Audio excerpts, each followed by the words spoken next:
Okay, who do we have here today? We have, hello, Carol. Nice to see you, or sort of ish. Hello. Yeah, Hello, I'm hello. trying to switch my camera from one program to the next. That's all right. That's okay. Hi, Ellie. How are you? Was that me? Rabbi, did you say hi to me? I sure did. Oh, hi. How are you? You're looking good. Okay. Nice to see you. Hi, Chana. Hi, I just wanted to say that at this moment exactly, they are starting the Tekes Yom HaShoah in Israel. Okay. And tomorrow morning, 10 o'clock Israel time, which is 10 plus 8, 18. 18 is what? 6 o'clock in the evening, our time, there will be a siren. Okay. You know, Yom Right. HaShoah. Okay. Thank you. Thank you. Thank you. Okay. Nice to see you, Chana. Hello, Emily. How are you? Hey, doing good. How are you?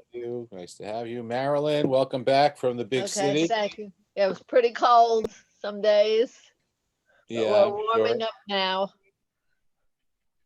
Good to have you back. Bobby Sue, how are you? Good. I'll be back on Sunday. Excellent. Great. Hello, Mom. How you doing? My mother-in-law's on. Okay. All right, let's get started. I'm going to mute everybody. And if anyone has any comments or questions, kindly put them in the chat or raise your hand, and I will do my best to acknowledge you. All right, so here we go. I want to make sure that we all see the material. All right, we are back with Parshat HaShavua. We took a 4-week break. In the 4 weeks before Pesach, we continued our theme of a mitzvah a week, but we focused not on a mitzvah of the week from the Parsha, but a mitzvah of the week regarding the mitzvot in the Torah about Pesach. And now we are back to a mitzvah of the week in the Parsha. And this week we read Parshat Shmini. And today we are going to look at 2 mitzvot that I put in the category of respect for the Beit HaMikdash. In this case, it was the Mishkan, of course, but the rules extend to the Beit HaMikdash, and they relate to the way that the Kohen has to approach the specific rules governing the Kohen's entry and presence into the Beit HaMikdash. And we're going to see 2 specific laws, and we'll see that the Sefer HaChinuch says that they both are based on the same general idea. And then I will try to expand the general thought, the general philosophy behind these ideas into contemporary contexts, because we do not have a Beit HaMikdash. So how do these mitzvot apply to our lives? So that is what we are going to do today. So let's jump right into it. Parshat Shmini. The first mitzvah we're going to do, again, we have been using the Sefer HaChinuch as our guide in terms of the mitzvot in each parsha. And so we are going to do mitzvah 149 and 150 today. So Sefer HaChinuch Kuf Mem Tet, mitzvah 149. You know what I want to do? I'm going to put the link also to this material in the chat, so that if you want to open it up on your computer separately, you can, because I'm going to be reading from the Hebrew. But if you want to read, from the English, you could open up the document on your own and do it that way. So let me chat this to everybody. Here's the link. It's going into the chat. Hold on 1 second. No, that did not work.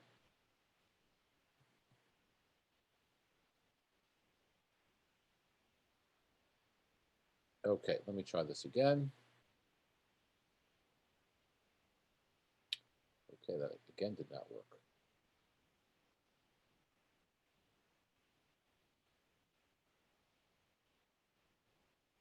Hold on, I have to stop sharing. Hold on 1 second. I'm sorry about this.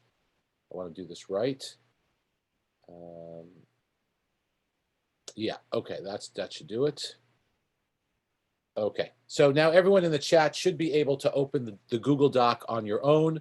I'll share it on my screen anyway, but just in case you want to be able to follow along with the English easier, you're welcome to do that. All right, I see one of you already opened it up. That's great. All right, here we go. Mitzvah 149. If you want to follow the English, again, open the document on your own screen and scroll down to the English. Number 149. Shelo yichnesu hakohanim lemikdash migadlei se'ar. That there is a prohibition for the Kohanim to enter into the temple with overgrown hair. Okay, overgrown hair. Now that is something that we are all very, very familiar with over the last year.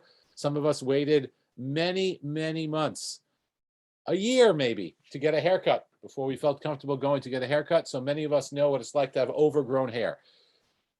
So what's the halacha here? Let's learn this mitzvah. Shelo yichnesu hakohanim lemikdash migadlei se'ar kemo sheya'asu ha'avelim. Specifically, this is related to a symbol of avelut, a symbol of mourning. We know we do not cut our hair when we are in mourning, and so we are not allowed to enter into the Beit HaMikdash with our hair grown like it is grown when we are mourning. Kulamar shelo yigdelu sarotehem, shene'amar rashechem al tifra'u. This is the pasuk from this week's Torah reading in Vayikra Yud, in the 10th chapter of Vayikra.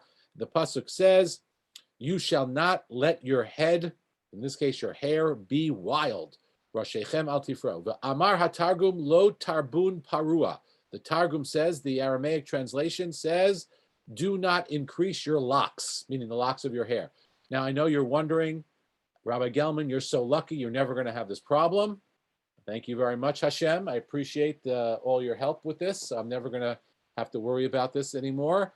V'amar hatargum lo tarbun parua, v'yecheskel hanavi bi'er v'amar ufara lo yishalechu u'kamokein b'mitzora, etc.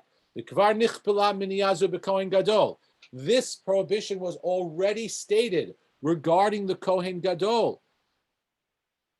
So the question is, why do we have it specifically? Why do we have it again?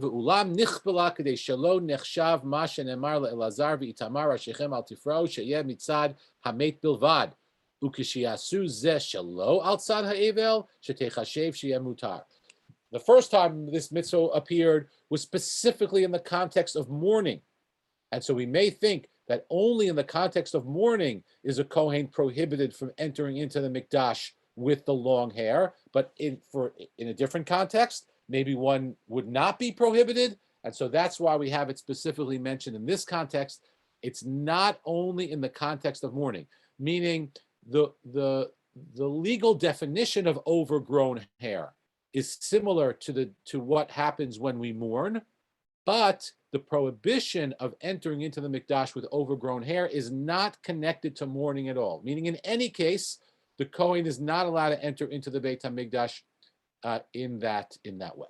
So that's the halacha. We didn't specifically talk about how overgrown one's hair has to be in order to be in violation of this prohibition, but that is a general prohibition. And so now, of course, the question is why?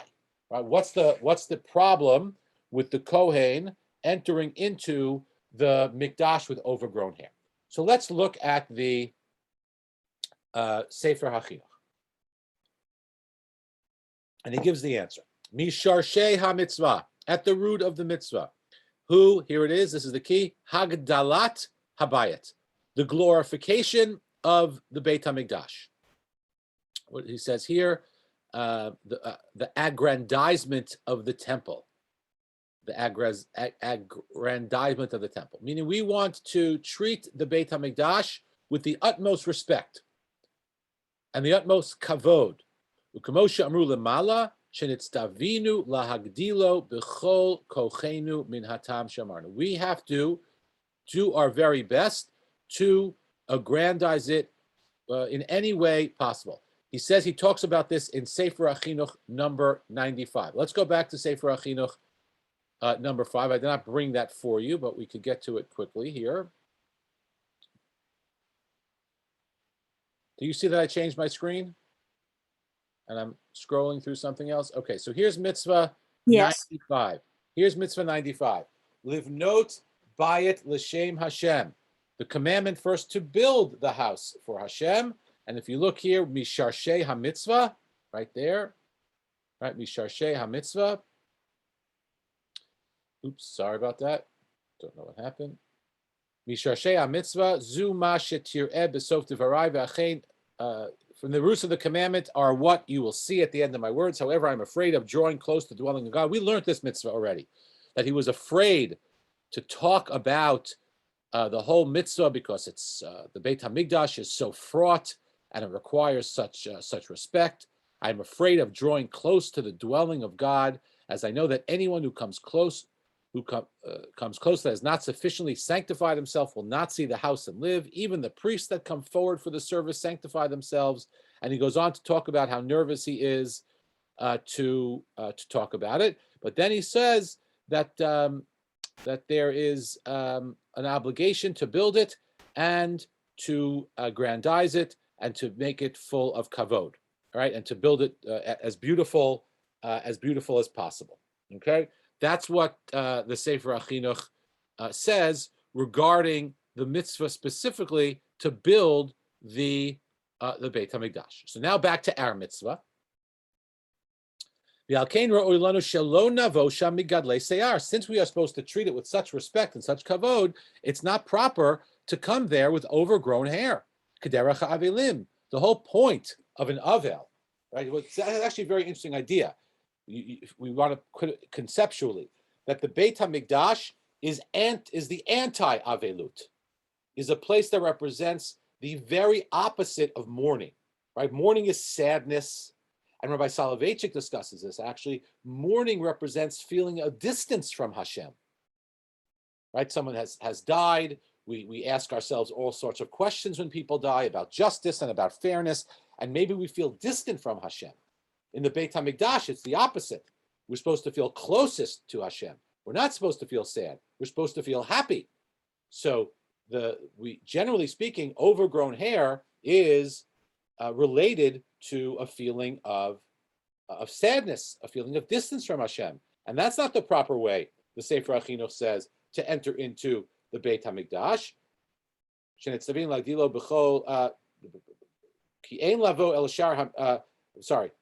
Here. V'alkein ra'ui lanu shelo navo sham migadlei se'ar kederech havelim v'che'ein ma shenemar b'Megillat Esther ki ein lavo el shar hamelech b'levush sak.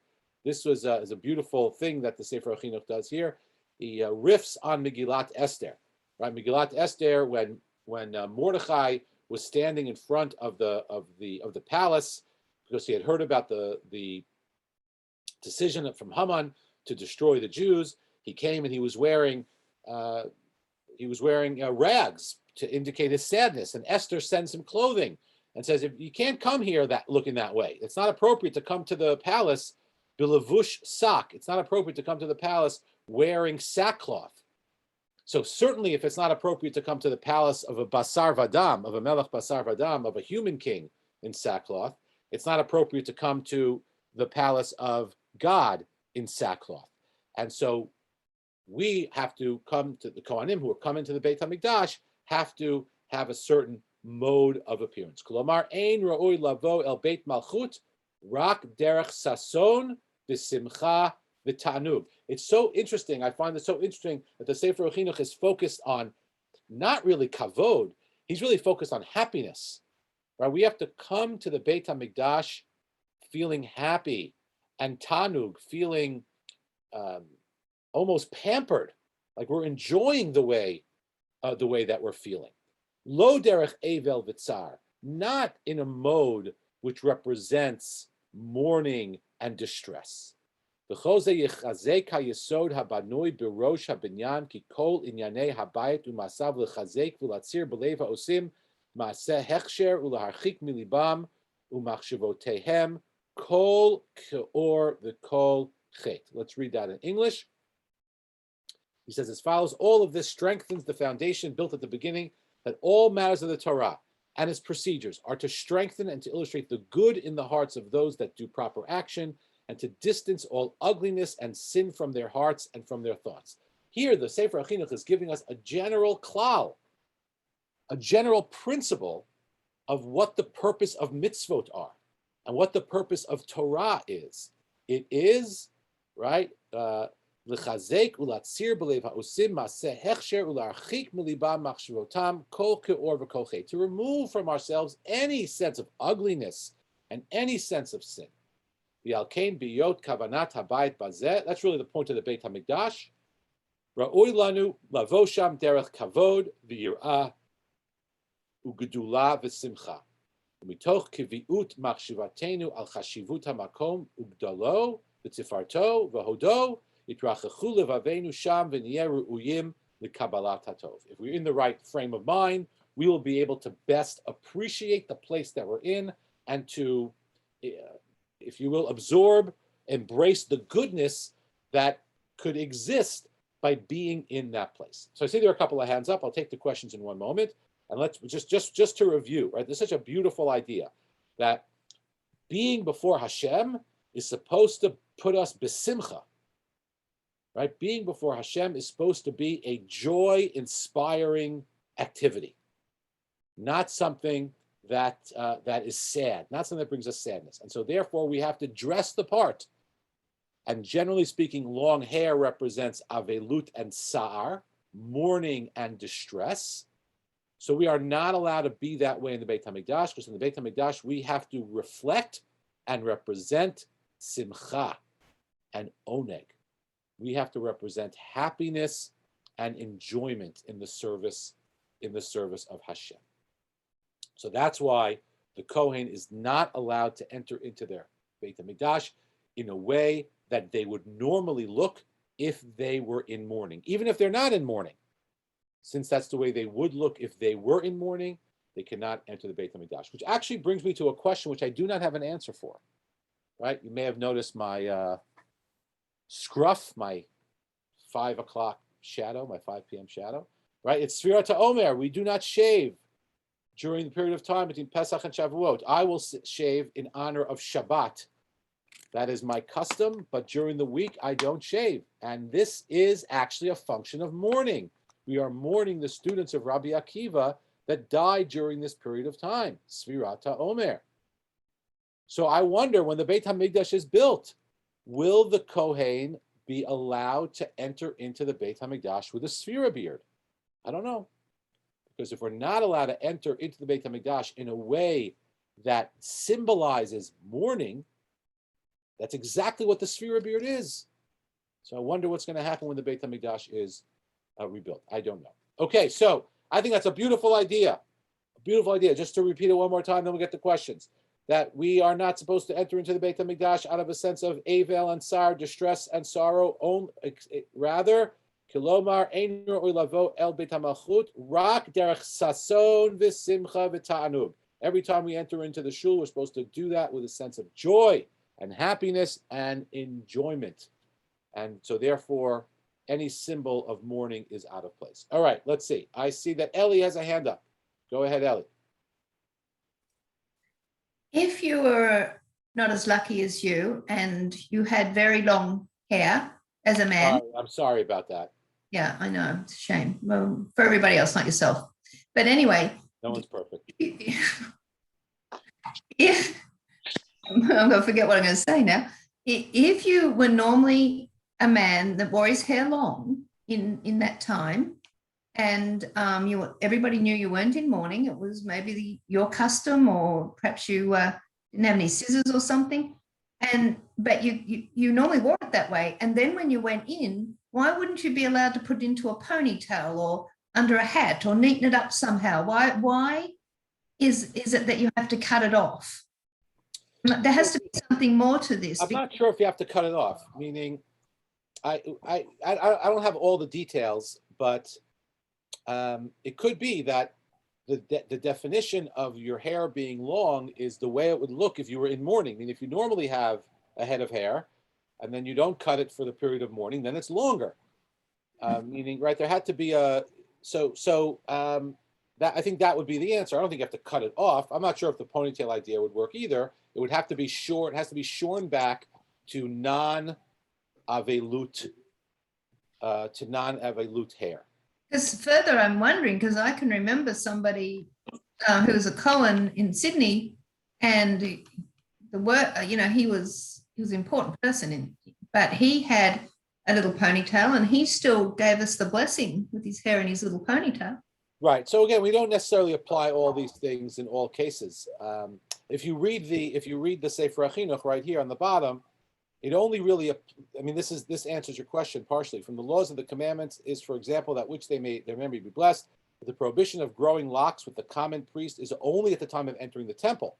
But anytime the common priest does not enter the temple, he is not transgressing the prohibition of growing locks at all. So when it comes to the regular Kohen, he could have long hair during the year, at any time. But when it's his turn to work in the Beit HaMikdash, then he has to cut it. Now the Kohen Gadol always has to have it cut back, because the Kohen Gadol is always considered to be Lifnei Hashem. The Kohen Gadol is always considered to be before God. Now, I just want to look up something else to partially answer your question, right? Because it's really a question of how long is long. So the Sefer HaChinuch writes as follows. He quotes the Rambam, and he says, "V'shiur gidul se'ar shloshim yom." That's quite a lot, meaning it's a 30-day growth, right? It's a 30-day overgrowth, which is learned from the Gemara Masechet Tanit, related to the Nazir, the Nazirite, which is the minimum is a 30-day. Stam Nazirut Shloshim Yom. If someone says I'm going to be a Nazir, without just saying how long they're going to be a Nazir for, the minimal they can do it for is 30 days. So this is a 30-day growth. V'nichnas l'mikdash v'avad avodah over bilav. So if you have a 30-day growth and then you do the Beit HaMikdash service, then you have violated this. This prohibition. So it's not that he has to have a daily haircut, right? We're talking about an obvious overgrowth of hair. So it's really more about being disheveled than it is about length of hair or any similarity to women's reasons for covering and stuff. It is about looking disheveled, but what I really liked about this approach is that it's, generally speaking, the disheveled look comes because when one is in mourning, one is not really paying attention to how they look. It's not important to them. They're so distracted by their sorrow and their sadness that they let themselves go. But in the Beit HaMikdash, you can't come in a way that looks that way, because that symbolizes sadness. And the Beit HaMikdash is the opposite, is the anti-avilut, right? Which is really a beautiful idea that, religious institutions and places like that should be places which bring us joy and happiness, and the opposite of avilut. Okay. Yes, Zach, go ahead. You're muted, Zach. You're muted. The question regarding Nazir and a Kohen. Do we have any evidence that Kohanim could not take upon themselves obligation as Nazirs? I don't think so, but this would certainly pose a problem. Yeah. Very good point. It could actually clashes. I think serving Hashem to be a conduit for Jewish people, and at the same time to take something extra, because if I'm not mistaken, Jewish philosophy do not approve Nazarim. You can't say they don't approve, because the option to become a Nazir is explicitly stated in the Torah. Yeah. And there is the Karban Chatat, the sin offering that comes afterwards, which raises the question of how desirable it is. But it's hard to say that it's prohibited. Yeah. All right. Rabbi, Yeah. I left you a few chats. You want to look at them? That's my opinion. Okay. Here we go. So it's not respect to Hashem. This is not about respect. This is about looking sad. We grow our hair when we're in mourning, And so long hair represents sadness. And we're not supposed to be sad or have any representation of sadness in the Beit HaMikdash. So this is that's why, if you notice, if you read it carefully, the Sefer HaChinuch does not talk about kavod and respect. It talks about happiness and joy. Now, it's also true, it may be true, that some people pride themselves on their long hair, but that doesn't necessarily mean it's a Jewish thing, right? Some people may pride themselves on a tattoo. Some of them are very beautiful, but it doesn't mean it's Jewish. So similarly here, the Kohen Gadol may have to have sort of a more modest, traditional, conservative haircut, because that's what Hashem requires, even though the rest of us could have long hair, right? A non-Kohen can have long hair. So if you want to serve in the Beit HaMikdash, that's what you'd have to do. So I think it's probably a combination of both of those things. Okay. All right. Now let's look at the next one. That was 149. Let's look at 150. 150 is this: Shelo yichnesu hakohanim lemikdash kiruei bigadim. One cannot enter into the Beit HaMikdash with torn clothes. And I think we could ask the same thing, right? Let's say I like torn clothes, right? Now, ripped jeans are very popular, and they're very stylish, and they're not necessarily considered disrespectful in some contexts. But that's not the way that the Beit HaMikdash is supposed to be, is the one's not supposed to enter into the Beit HaMikdash that way. So outside of the Beit HaMikdash, one is able to wear that type of clothing, but not in the Beit HaMikdash. It's the same thing. Some people like their long hair and they take great pride in it. And some people take pride in a specific style of clothing, but it doesn't necessarily mean it's proper for the Beit HaMikdash. So we can't enter with ripped clothing. Why? Shelo yichnesu hakohanim lemikdash kurei begadim shenemar ubidechem lo tiframu perush al tikruu bigdechem. Do not tear your garments. Now, of course, this was in the context of mourning, but the Sefer HaChinuch is taking it into a broader understanding, just like he took the prohibition of long hair. And he says explicitly here, Mishar she'ha mitzvah, katuv b'pri'at harosh hakodem lazeh, v'din puru'ei rosh u'kiru'ei bigadim shavim b'chol dinehem. The same thing, the reason which I gave for not entering the Beit HaMikdash with long hair applies to not entering the Beit HaMikdash with ripped clothing. Because what do we do in mourning? We tear our garment. So torn garments represent mourning, and again, we're not supposed to be that way in Beit HaMikdash, which raises another interesting question. Let's say my clothing are torn in a way that I normally do not tear for mourning, right? For mourning, you tear up here.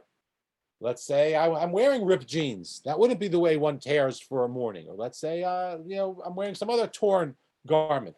So again, doesn't only apply when one is in mourning, but that's the symbol. The symbol is you look like you're mourning.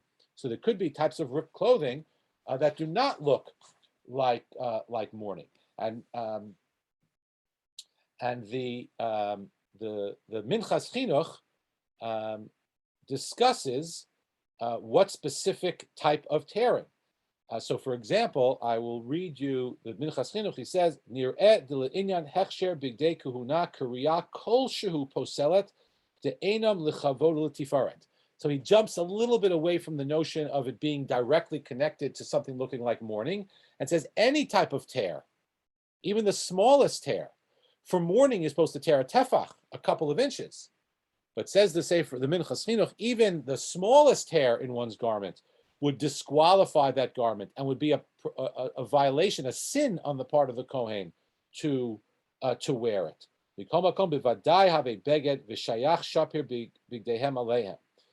Ayin Rambam, etc. So it's not proper to wear it with any type of tearing. Beged shu karua legamre de leinyan tum'ah eno nikra beged klal. But then it's even worse if you wear a beged that's even ripped more. The punishment may be more severe in such a case. So the And then you go one more thing. Aval imlo nikra rak derech kriya al avelut kemo sheyitbaer nehi deover alav ze bilvad de'eno nikra mechusar bigadim kemo shekatavnu b'chayav mita milav ze bilvad. There are a couple of things that could be going on here. The tear could be so big that it's as if the Kohen Gadol, as if the Kohen is not wearing the garment at all, in which case that's even it's another prohibition. Or you could have a smaller tear, in which case the Kohen is still wearing the garment, considered to be still wearing the garment, but is in violation of this prohibition. So the specifics of which type of tearing and where in the garment, where in the clothing, it has to be in order to be in violation of this prohibition. Those are all the details of the mitzvah.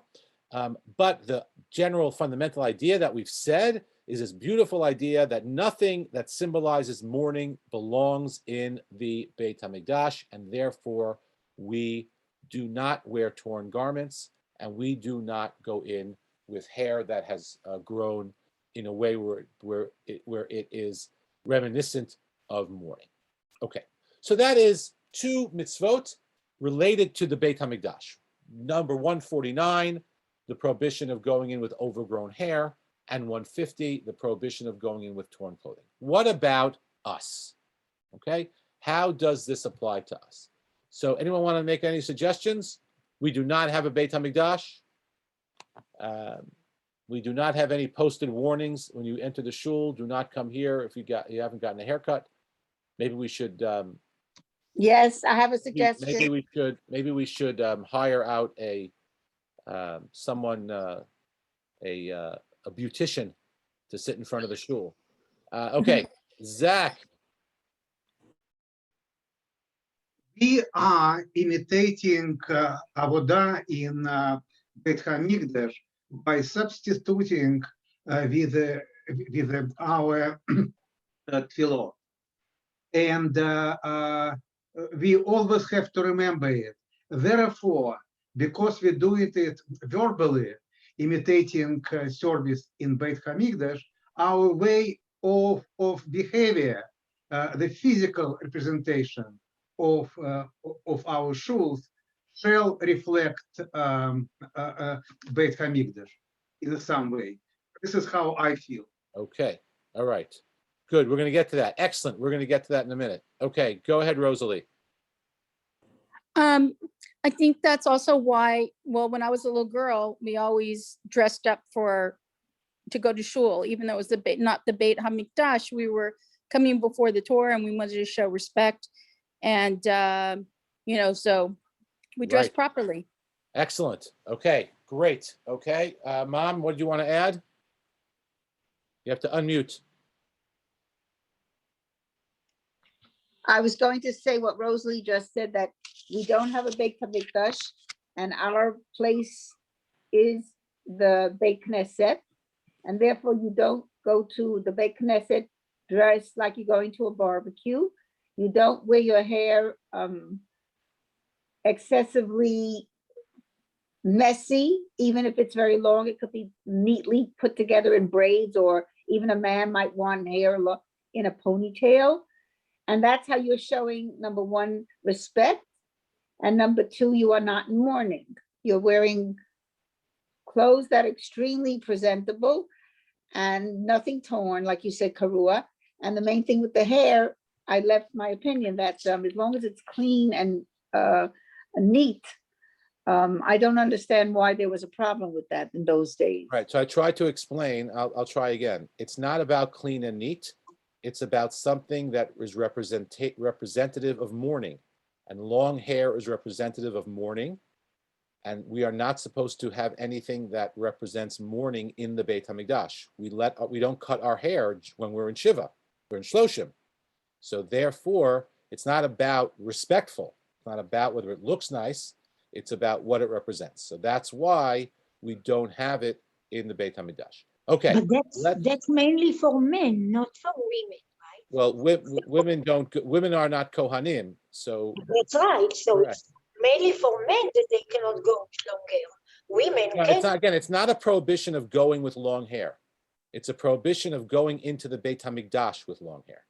So Okay, now let's look. I want to look at one more entry in the Sefer HaChinuch, and then we will move on to the. Well, this is the current application. If we look in the Sefer HaChinuch, mitzvah number 99, right? There's the general commandment on the part of the Kohen to wear specific clothing, and the clothing were beautiful, and they were grand, and they were decorated, and the Sefer HaChinuch is trying to explain why, and he shares with us one of his most well-known principles.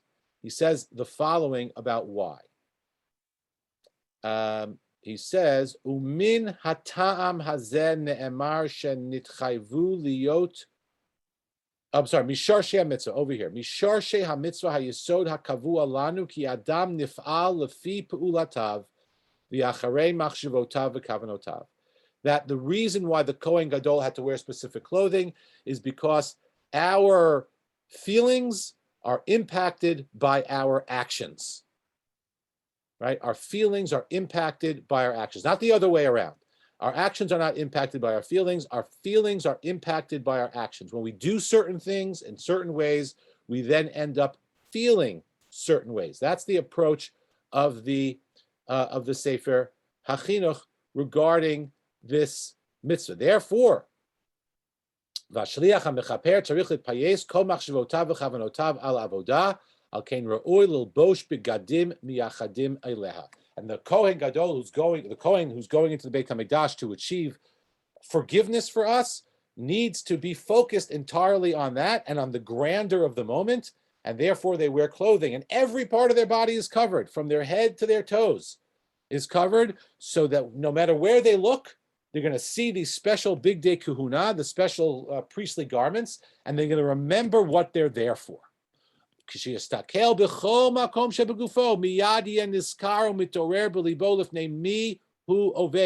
And when they look at their clothing, they will immediately remember who they are standing before and whom they are serving. It's like wearing tefillin.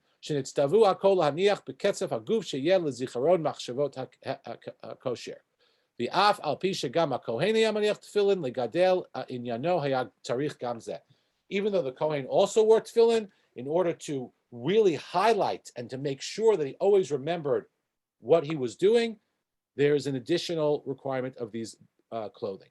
So this is an easily applicable idea to us as well, right? If we come into shul wearing nice clothing, a suit, a tie, a nice dress, properly dressed, then we are going to act in a certain way, and then hopefully those actions will actually lead to feeling a certain way, right? The whole point is not just to act in a certain way. The whole point is that those actions then become the way we feel. So we dress a certain way, we feel special, we feel that it's an important moment, and then we act that way, and then hopefully those actions are translated into real feelings.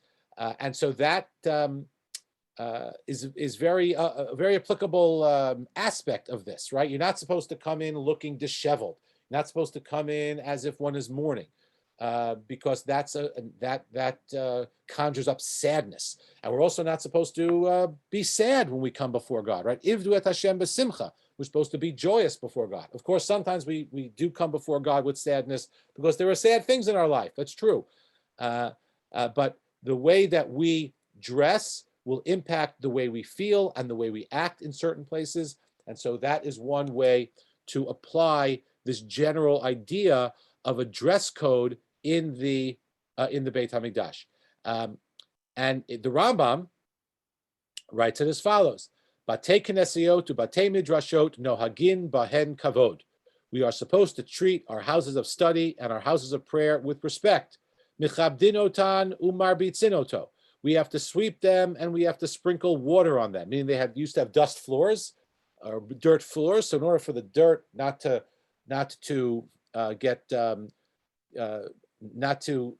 be blown into the air, right? We sprinkle it. And then he talks about in Spain and in Morocco and Babylon and in Israel, the customary to kindle lamps in the synagogue and to spread mats on the floor where people sat. Apparently they sat on the floor, and in other areas they sit on chairs. So we have to treat the whole area with respect. And then he says, Batei Knesiyot, Batei Midrashot, Ein nohagin bahen kalut rosh. We don't have lightheaded behavior in the shul. Kegon sichok vehetel vesicha betela.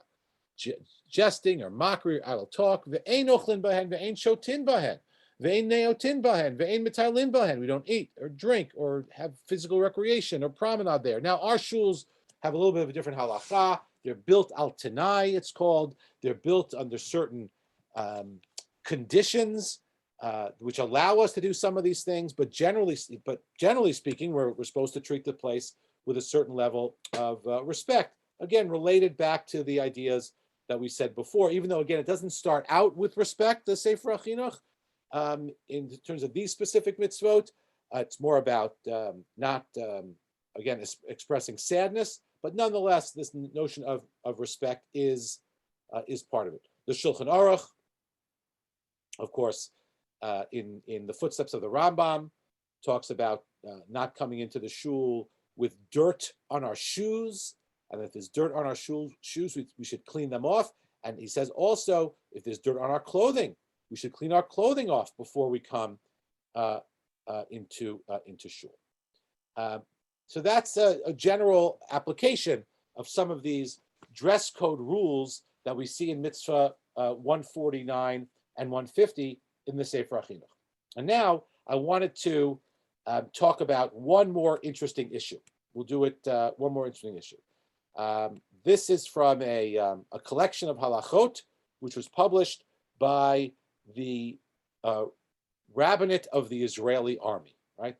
Israel is a chief rabbinate of the state of Israel, but the army has its own rabbinate because the army has to deal with very unique questions that come up in halacha. And they put out every now and then pamphlets and books that could be helpful in guiding soldiers in terms of halachic questions that they may have. And here's one of the questions that they had. I'm going to ask the question, and then I'm going to ask you guys a question about it. Here's the question. She'elah. Well, She'elah. Pasak. Here's the question. Before, I don't want to get into the actual language of the question because it may give away the answer. The question that they're dealing with, is it permissible for an Israeli soldier to enter into a shul, enter into a Beit Knesset with a gun? Now, we're not talking about a situation of pikuach nefesh. Let's remove that from the equation. We're not talking about a situation where they are there because there's a threat, and therefore they have to come with their gun in order to protect people against a potential threat.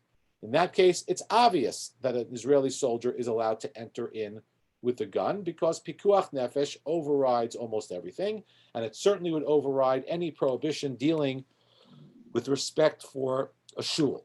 But we're talking about, let's say we're talking about a soldier who's off duty.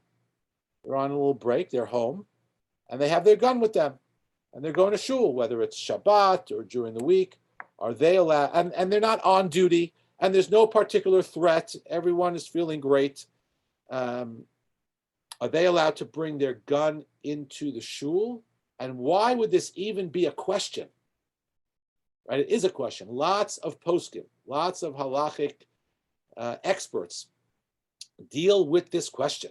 Why would it even be a question, and what is the answer? All right, we'll start with you, Ellie. Okay, I think if a gun is a weapon when it's engaged.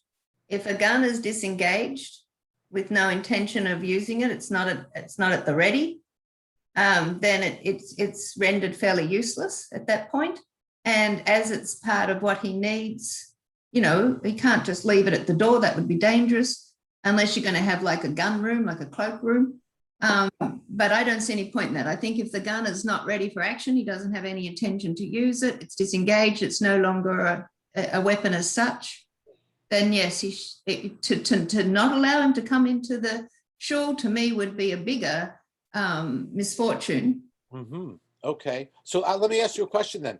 Why would it be, okay, I thought what you said was very interesting. When you get to it, it's disengaged. Why would it be a problem to come into the shul if the gun was fully loaded and ready to go? Why is that a problem? Well, when I Or was is it a problem? I shouldn't assume it is. Do you think it's a problem? Yes, I think it's a problem. I think Why? there has to be a distinction because one is ready for violence, and we've just talked about how we want to be joyful. We don't want to bring violence into the synagogue. Okay. But so much so that when I was young, we didn't have knives on the table when we at Shabbat until after we'd made the brachot, because a knife was a weapon. I don't know. You cover the knife. I don't know when I stopped doing that. No, you cover the knife for Birkat Hamazon, right? Yeah, so I don't know when I stopped doing that, and brought them to the, because it was just, so that's how it was. But Okay, I excellent. understand that from the point of view of violent intent or violence. Great. Again, if there's danger and you have to protect you, that would be different. But if there's no danger, as you said, and it's a place of joy and a place of all the you've got to get the right spiritual thing going, then you can't have your mind on the fact that you may need to shoot somebody any minute. Okay. It doesn't go Excellent. together. Okay, great. We're going to come back to that. Zach, go ahead. I live we live in Houston, and I did not see it in US, but I do see it in a shul where I go now, Maryland and Minion. That on Shabbat people were carry exposed guns. It means that I think that historically we Jews always must be prepared for violence against us. That's why I think it's a part of our Jewish life. Right, but again, I'm talking about outside of that concern. I mean, let's say, assuming there's no issue. Yeah, in this case, gun has no place in shul. Why? First of all, you can consider the concept of muktzah. Is gun muktzah on Shabbat? If you're supposed to use, right, depends. Right, if you're supposed to use to protect somebody's life or your life, it's definitely all limitation. If it's not, it is a muktzah. You're not supposed to have it. Okay, excellent. Okay, would anyone else like to say something? And then we'll look at the actual response that the chief rabbinate of the army gave. Is there possibly any relation in answering this question to the idea that you're not supposed to build the altar out of stones that were hewn with iron, if I remember correctly? Yes, there is a definite connection to that, and we will get to that as well in the answer. Excellent, Emily. Okay, here we go. Let's jump into the answer. So first, the question.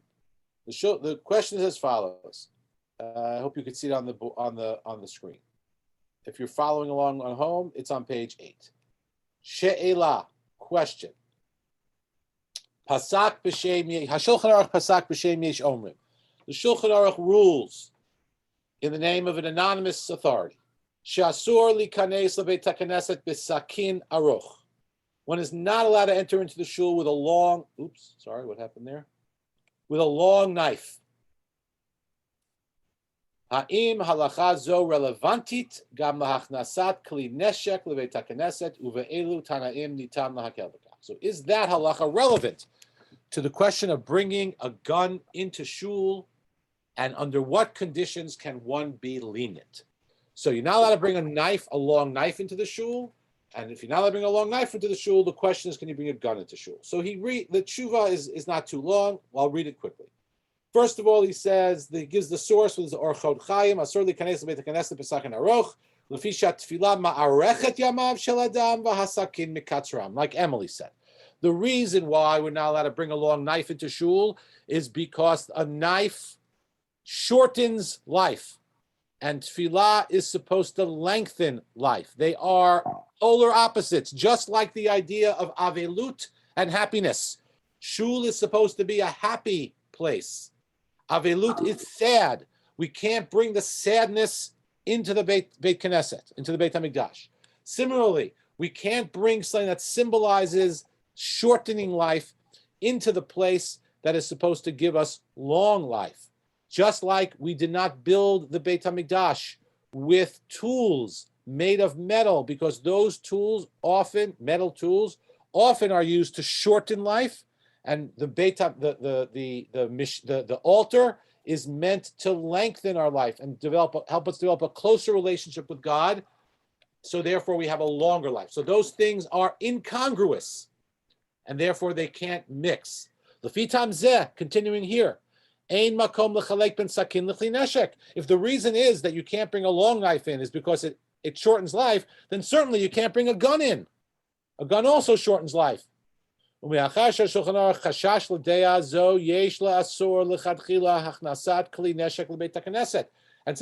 Aruch was concerned for the long knife, we also, lichatchila, best case scenario, need to be careful about not bringing weapons into shul. And certainly to refrain from holding them while we're davening. Even if you happen to be davening at home or in your office or on a side of the road because it was time for mincha, whatever the case may be, it's better not to be holding it in your hand. So the fundamental idea is, no, we do not want to bring these into shul. Elisheva said it, and Emily said it. These are ideas which are the opposite of what we're trying to express and feel in shul. Now, he's not done yet. He's not done yet. But he wants to first lay out what the ideal would be not to. But sometimes you have no choice. I remember when I was a young boy, I would go to shul with my cousins in Israel, and they were off duty, but they would bring their guns with them. And I would ask them why. They were dressed in civilian clothing. And they said they are not allowed to leave their gun at home alone. Even at home with the doors locked. If they leave the base with their, I don't know if that's still the rule, but that was the rule then. If they left their base, they always had to have it with them. So what do you do then, right? It's ideal. It's best not to have it in shul. But what are you supposed to do? Maybe the answer is people should stay home from shul. Maybe, but let's see what the rest of these says. However, he goes on to say as follows.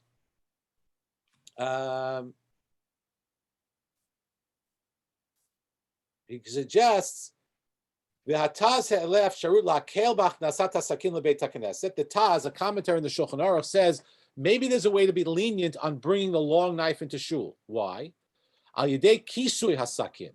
If you covered it, let's say you keep it in a cover, a sheath, right? No one sees it. Like Eli said, just like covering the knife is the same as removing it from the table for the purposes of Birkat HaMazon. The Yitachein, therefore, it's possible, she'ein tzarich l'chasot esatakin kulo eladai bekisui rosho bilvad, and maybe you don't have to cover the whole thing, only the sharp part. That's the part that does the damage. Pitaron ze'efshari gam biyachas l'kli neshek. So on some level, this is a solution. You can cover up the gun. You can cover it during davening, and when you have it in shul. At the very least, cover the end of the barrel. Now, it's much easier to cover a handgun or a revolver. That's true. But you could, if you have to bring your gun into shul, you could put it on the bench and put a towel over it or a talus over it or something like that, right, in order to cover it. Because if covering the knife works for Birkat HaMazon, then presumably it also works for this case. So that's one option. That's one option. The Tzitz Eliezer of Eliezer Yehuda Waldenberg, a very, very important posek from our generation. He says as follows. He says a couple of reasons why you can, under which conditions you can bring a gun into a shul. So first of all, it's interesting to note that no one is suggesting just stay home. If you have no choice but to carry the gun with you, stay home. They don't say that. They say you can come and just cover it. And the Tzitz Eliezer offers some other ideas. And this we get to what Eli said. Eli said was excellent. We can make a distinction between a knife and modern weaponry. Hasakin mishamesh kichlin letilat chayim kefi shehu. A knife is a weapon in its current state. It's sharp, it's ready to kill. Vilu kli neshek eino misugal laharo kishu b'matzav paruk ad sheyitanu oto b'machsanit u'b'chadurim. An unloaded gun is worthless. It's not worthless. You could smack someone over the head with it, but it doesn't serve its purpose as a gun. So Rav Waldenberg suggests that maybe bringing an unloaded gun into shul, it's not even considered as you're bringing a gun in, because it's not a weapon. It's not a usable weapon. You still have to take a few steps before it's considered to be a weapon. You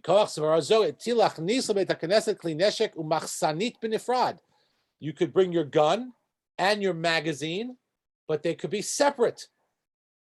Right now, that doesn't help if you're there because you think there's a threat. If you're there with a gun because you think there's a threat, then you should keep the magazine in. But if you're not, like in the case of my cousins, you keep the magazine separate. And then it's not as if you've brought the gun in. In their current state, they cannot shorten life. Again, they can if you hit someone in the head with it, but that's not the point. They are not usable as a gun. They are not usable as a gun in its current state, and so therefore maybe you could bring it in under those circumstances. Bet kli neshek hu kavua ligabe achayal v'nechshav leechad mibigadav. Very interesting, says the Tzitz Eliezer. It's not a gun. It's like a belt and a pair of shoes and a hat and a shirt. This is the uniform of the soldier. It's like their clothing. It's not an extra garment. And so maybe you don't even look at it as a gun. Maybe this is even the case if it's loaded. It's just part of the clothing of a soldier. So it wouldn't even be considered an extra thing. Wouldn't even considered a gun. That's another suggestion. And number 3, legabi ekdach yitachen lechalek beino lesakin. Maybe you could distinguish between a handgun and the long knife. Kevan she'enu aruch ela katzar. A handgun is small, short. Rakli neshek aruch ne'asar likanes lebeit hakneset. Only the long knife, and because that would draw people's attention. Maybe it's a little scarier, so that would be a problem. But an ekdach, a handgun, would be okay, just like a short knife seems to would also be okay. So what's the maskana? What's the conclusion of this little paper by the chief rabbinate? He says as follows: even though it's proper to avoid bringing a gun into shul, we allow it once the magazine has been taken out. And you should leave it under your seat. So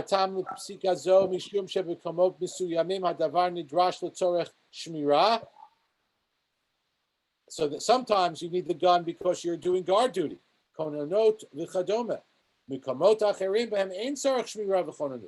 Sometimes sometimes the gun does not need it. Sometimes the gun needs to be watched the whole time, and sometimes it doesn't. It's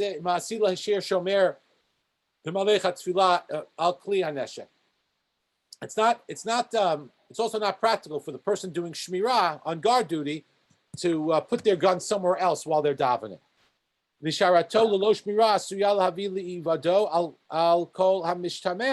then that could also lead to the gun being lost with all of the ramifications of that.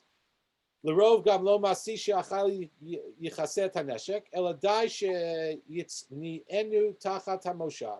also not always possible for the chayal to cover the gun, and so therefore it's best to leave it under your seat. And some also customarily cover the front of the barrel, with a hat or something else. But it's not fundamentally needed. So he says you put it under your seat. That's the best way to deal with it, and then that's considered as if it's covered.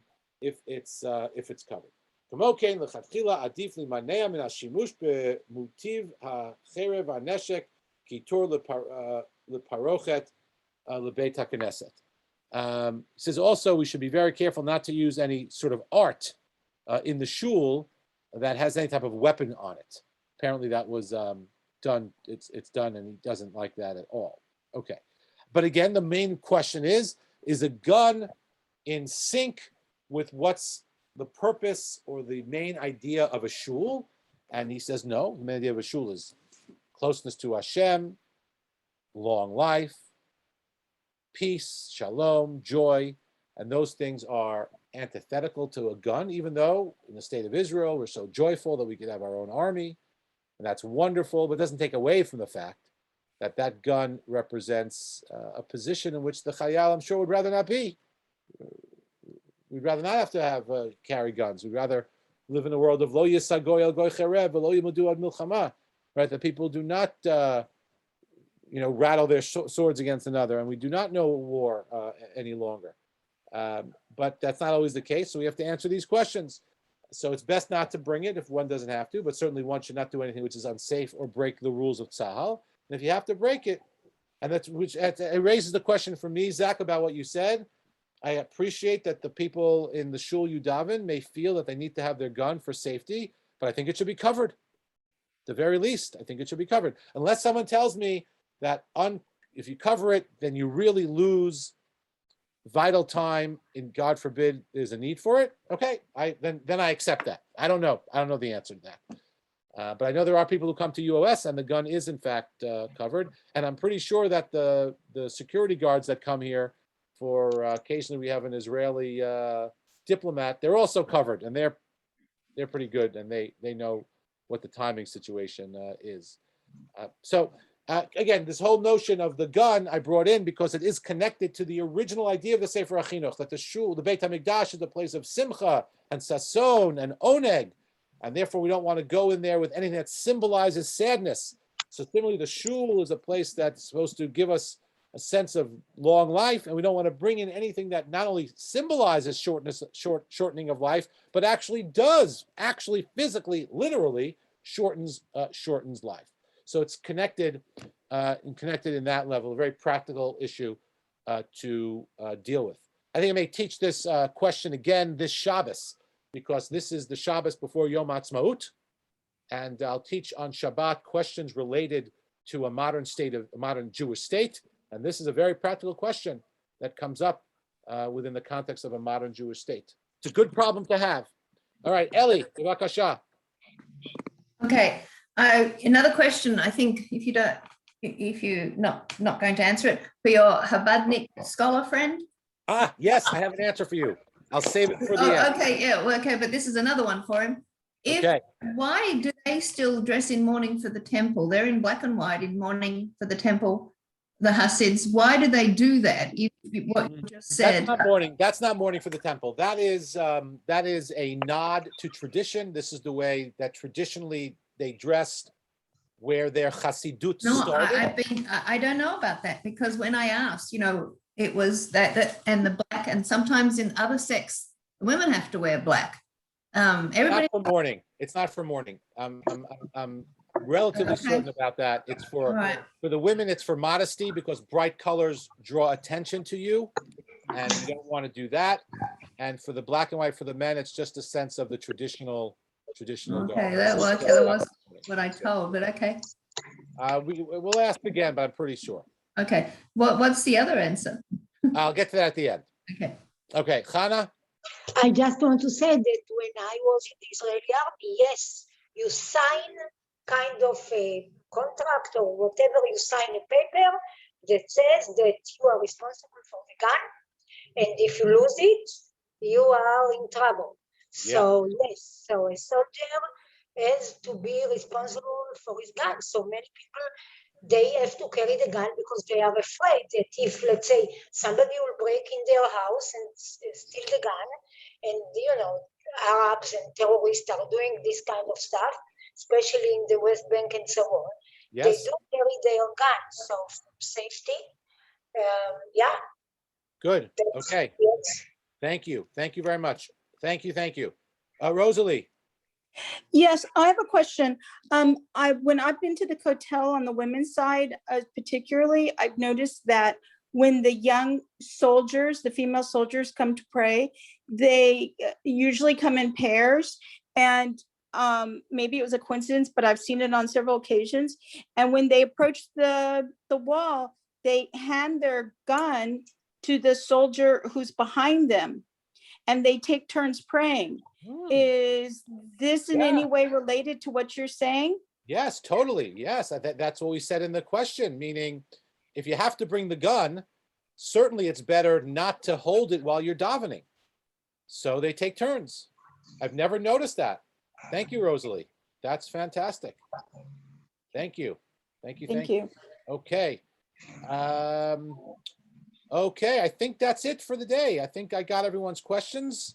Rabbi, Yes. I just want to say, I think I sent you, I'm not sure, but there is, the city of Houston is going to be lit in blue and white, Yes.